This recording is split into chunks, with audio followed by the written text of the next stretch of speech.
Nahuli na si Zaldico. Bunga ito ng matibay na paninindigan ni Pangulong Ferdinand R. Marcos Jr. na mapanagot at makulong ang sinumang sangkot sa maanumalyang flood control projects sa bansa. Ayon sa Pangulo, kasalukuyang nasa kustodiya na ng otoridad sa Czech Republic ang puganting si Zaldico matapos na pumasok sa nasabing bansa nang walang wastong dokumento. Batay sa pinakahuling ulat, hinarang si Zaldico sa German border at ibinalik sa mga otoridad sa Czech Republic kung saan siya nanggaling. Dagdag ng Pangulo, nagpapatuloy ang koordinasyon ng Pilipinas sa mga otoridad ng Czech Republic. Nais lang po natin ipaalala sa mga nagsasabing kinalimutan na ang flood control scandal. Hindi po yan totoo. Ang pagkilos ng gobyerno, ang utos ng Pangulo ay nananatili. Managot ang dapat na managot. Our coordination with Czech authorities continues. The latest information confirms that Zaldico was stopped at the German border after entering from the Czech Republic. Sa gitna ng mga hamon dulot ng tensyon sa Middle East, tulong ni Pangulong Ferdinand R. Marcos Jr. sa sektor ng agrikultura patuloy na nag-uumapaw. Ngayong araw ay binisita ng Pangulo ang La Trinidad Vegetable Trading Post at ang Benguet Agra Pinoy Trading Center kasama si Department of Agriculture Secretary Francisco Kiko Tiu Laurel Jr. Namahagi ng ang Pangulo ng aabot sa 16 million pesos na pinagsamang halaga ng farm equipment at cash grants para sa mga magsasakang apektado ng kaguluhan sa buong mundo or sa ibayong dagat. Sa nasabing halaga, aabot sa 8.54 million pesos ang farm inputs at equipment at 7.25 million pesos naman ang cash grants ng pinamamahagi sa farmers, cooperatives, and associations. Ayon kay Pangulong Marcos Jr., ramdam ng pamahalaan ang pasanin na dulot ng presyo ng langis na siyang nagpapabigat sa gastusin ng mga magsasaka. Kaya naman, inatasan na ni Pangulong Marcos Jr. ang lahat ng ahensya na tugunan ang mga hamon sa logistics ng produktong pang-agrikultura na dulot ng pagtaas ng langis. At maaari na po akong tumanggap ng inyong mga katanungan. First question, mula kay Perla Lina ng PNA.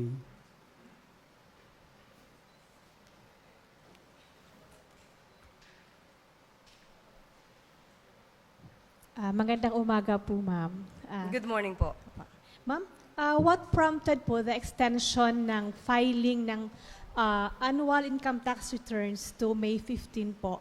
Ito po may assurance na ma-achieve po natin yung ating revenue target. Okay. Nakausap po natin si Secretary Frederick Go ng DOF at ito po ay para tulong na rin sa lahat ng mga kababayan natin.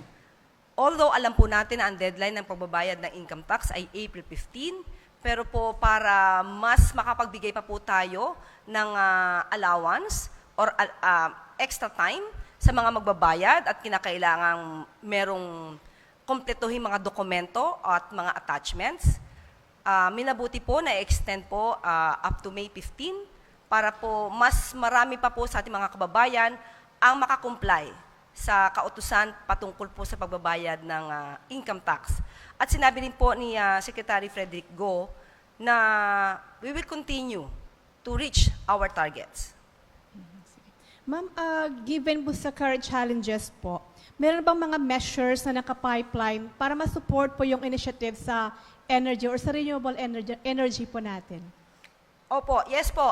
Ang DOE po ngayon, the DOE is now fast-tracking the renewable energy, actually 22 renewable energy projects, including the energy storage projects po.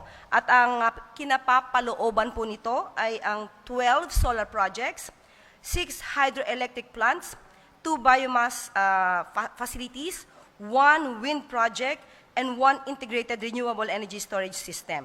So nakatutok po ang DOE para sa ating mga alternative resources. Thank you po. Next question, Marian Erinieta ng Radyo Pilipinas. Good morning po, Marian from Radyo Pilipinas, Iloilo.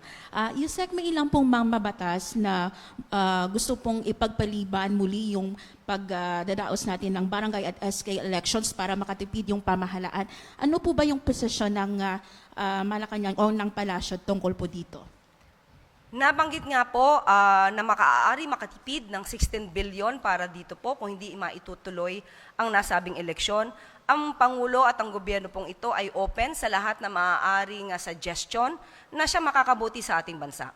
So kung magkakaroon po sila ng anumang bill or panukala po dito at aaralin po ito ng Pangulo, basta po ito'y makakabuti sa ating bansa, open po ang Pangulo para dyan.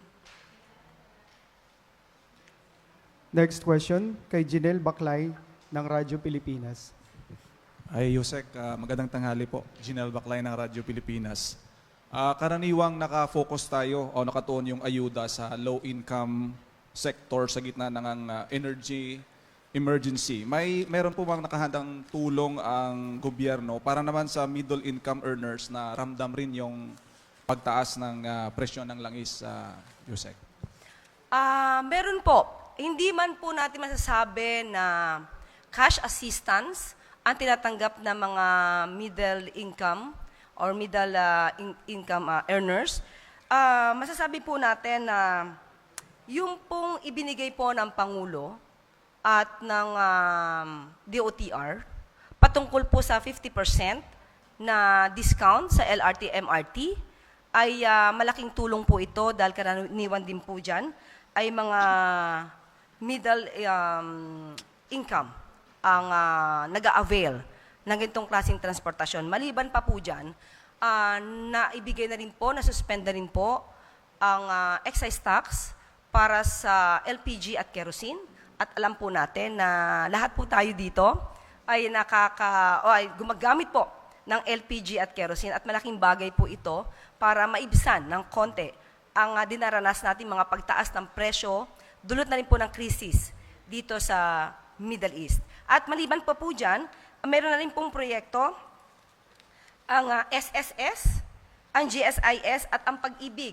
At atin po lang babanggitin na sa SSS po ay up to 60 billion pesos na rin po ang financial assistance at benefit services ang ibinibigay sa mga members, pensioners at mga employers sa pamamagitan po ng mga loan programs. At pati po yung condonation para sa mga loan penalties at employer contribution delinquency ay maaari po makapag-avail para po maiwasan po ang penalty at magkakaroon po ng condonation.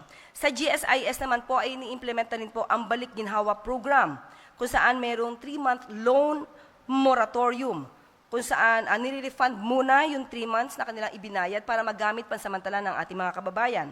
At pati po sa Pag-ibig ay meron na rin po na special benefits package na ibinibigay para sa repatriated OFWs po natin. Thank you po, Yusek.